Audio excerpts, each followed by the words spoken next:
So I bought very, very heavily in the bear market. I secured some very low positions in many different assets. And I will say that even though prices have been up and doing well, early on this year, I haven't stopped buying. Even through these drops that we're going through right now, I haven't stopped buying because I understand the bigger picture. I understand that it's a long-term game, right? There are much bigger and better times coming in the crypto market than what we're experiencing right now. And frankly, right now, we're dealing with some fear and some uncertainty. And these have led to some of the best opportunities to accumulate. And maybe this is something that those who are new to the market need to hear. But if you bought, for example, Bitcoin up around 73K or so, guess what? You now have a bigger opportunity to add at cheaper prices. Now, the thing is some people, they have their emotions take over and they tell them, oh, it's going to drop, it's going to go to zero. They FUD themselves out of their positions. And historically speaking, this is when the big players start adding. This is where all that capital that I've been talking about that's been positioned to buy begins to accumulate further.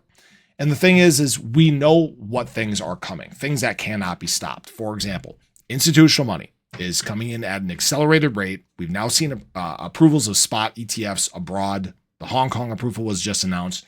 And there's an Australian one that's coming as well. So the crypto hold on the world is beginning to take off, and it's only going to get adoption is going to get faster and faster in that sense. That brings me to enterprise. Enterprises are looking at many of these different coins in the market, many of these different blockchains, and they're figuring out what's going to facilitate their needs the best. Most of them aren't building out their own blockchains. They're using existing technology. And that's where there is more opportunity in the space. As the enterprise sector does take a bigger hold of the market and utilizes more products, guess what? That pushes adoption even further to the masses. And that's where this really gets exciting, because then we talk about mass adoption, the actual adoption of retail users like you and me throughout the world. Know this, even though we're going through drops right now and it might seem like things are falling, we're at 6% of the world in crypto. That is a really small number.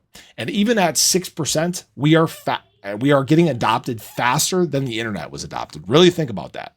A technology that people use every single day in their lives now, we are being adopted at a faster rate than that. The crazy thing is that we are now entering the 2 years where things accelerate even faster. Historically speaking, from an adoption standpoint, the year of the halving and the year following the halving are the two fastest times of adoption in crypto. It would not surprise me, like they've projected, us being over 10% of the world population in crypto by the end of 2025.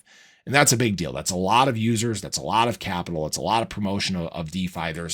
The market's going to look drastically different at that point. And it's going to accelerate even further as we get deeper into mass adoption. For those who haven't looked at a mass adoption curve, guess what? It goes parabolic. It goes almost straight up until you get about 80% of the world in something. And then it starts to kind of tailor off because there's only so many people in the world.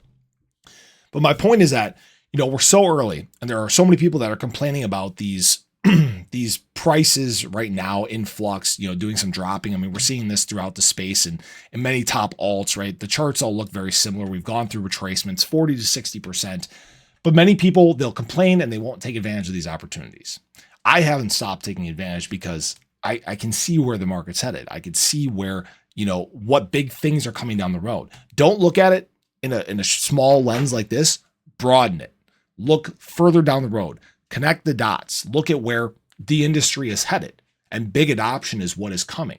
What is that going to do to prices? So I wanted to share that with everyone. As always, this is not financial advice. People can do what they want, but I haven't stopped buying. I won't stop buying. And things are going to look very, very different months down the road here, especially as we get into 2025. So I appreciate you guys as always. I hope you enjoyed the video. Let me know your thoughts below, but have a great day. Catch you guys in the next one. Take care.